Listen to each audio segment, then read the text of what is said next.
We're in Parashat Vayishlah, which is a parasha filled with many events. This is the parasha in which Yaakov is anticipating the reunion with Esav, and he is anticipating that with a lot of fear.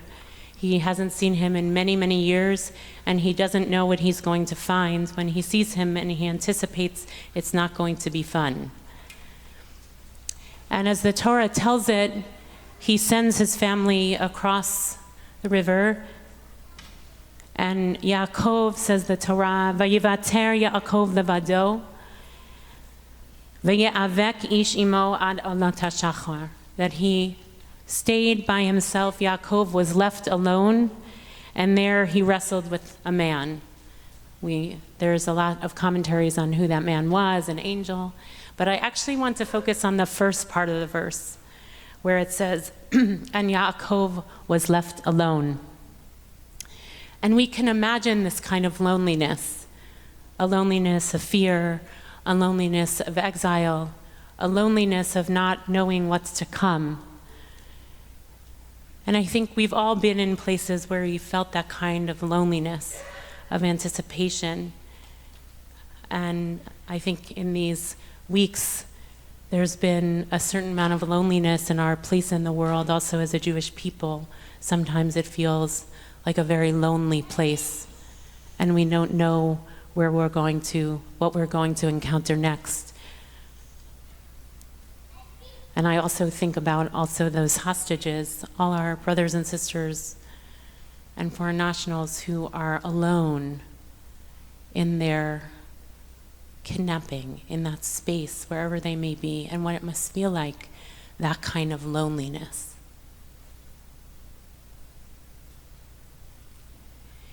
But there's a very beautiful story a commentary that the Rabbi Baruch of Mezbich teaches on this particular loneliness.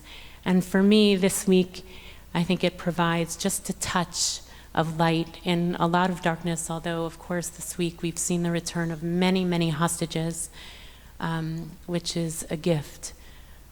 And we hope that that will be the case in the weeks to come. This Rebbe teaches, the Rebbe Baruch of Mezbich, he says, Yaakov, instead of reading it as Yaakov was left alone, he reads it as Yaakov left aloneness to his descendants. They reread the verse to say, Yaakov essentially bequeathed this alone, this state of alone to his descendants, with hope and vision of what it means to be alone. And he used the words in the Hebrew, it's originally in Hebrew, tikva and chazon. That Yaakov bequeathed us, his descendants, with an aloneness that is filled with hope and with vision. And he goes on to say, whatever troubles there would be in exile, because aloneness is an exile. Aloneness, and particularly in the Hasidic tradition, is whenever they're talking about a sense of aloneness or distance, it's always about exile. He says, whenever there would be troubles in exile, they would be able to hope for the days when God alone will rule the earth. And he's playing on the notion of that God alone will rule the earth and the aloneness of Yaakov.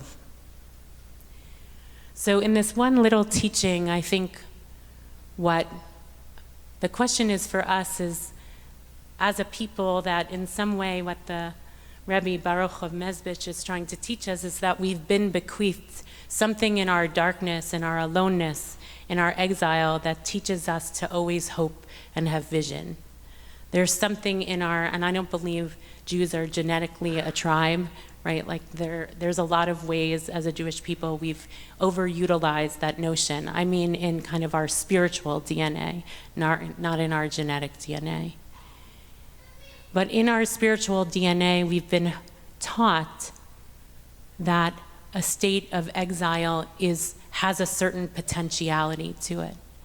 That we've been bequeathed some sense of tapping in, because Yaakov tapped into that, of hope and vision. And we know in this wrestling that Yaakov has, which is with the Ish, or with an angel and with God, he comes out hurt, but he comes out transformed, and he receives the name Yisrael, which is who we are, the people, Bnei Yisrael, the people of Israel.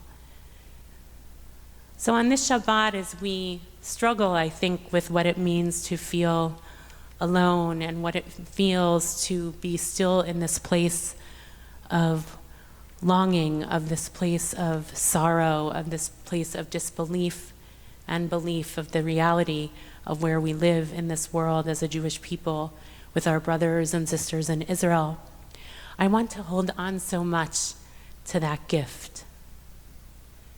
To know that in Yaakov's livado, in his aloneness, that we know that someday, please God, there'll be ein od milvado. There will be nothing but God, which will be a world that will be filled with love and justice and goodness and peace and harmony, and no one will be afraid. And so let's on this Shabbat tap into that. Tap into the Shabbat is meant to give us that gift. And according to the Rabbi Baruch of Mezbech, Yaakov gave it to us on Parashat Vayishlah. Let's receive it with all its blessing.